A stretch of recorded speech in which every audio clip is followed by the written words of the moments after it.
అభిరామి గారు, మీరు మీ పేరునే మన కమల్ హాసన్ గారి సినిమా గుణ హీరోయిన్ క్యారెక్టర్ ఏదైతే ఉందో ఆ పేరుగా మార్చుకున్నారని మాకు మొన్ననే తెలిసింది. అవును. సో ఆ విషయం అక్కడ తెలిసిపోయింది కాబట్టి ఈరోజు మీరు చక్కగా పాటలు పాడతారని మాకు తెలుసు. సో గుణ సినిమాలోని ఆ సాంగ్ ఒక్కసారి. బట్ నాకు తెలుగు వర్షన్ రాదే. మనసు పాట మేము అర్థం చేసుకుంటామండి. Language is not important. మనుషులు అర్థం చేసుకోవడానికి ఇది మామూలు ప్రేమ కాదు.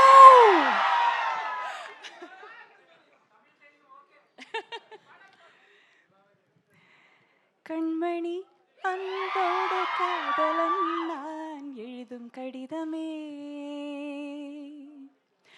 பொன்மணி உன் வீட்டில் சௌக்கியமா, நான் இங்கு சௌக்கியமே. அதை எண்ணி பார்க்கையில் கவிதை கொட்டுது, அதை எழுத நினைக்கையில் வார்த்தை முட்டுது. ஓஹோ கண்மணி அன்போடு காதலன் நான் எழுதும் கடிதமே. தேங்க்யூ.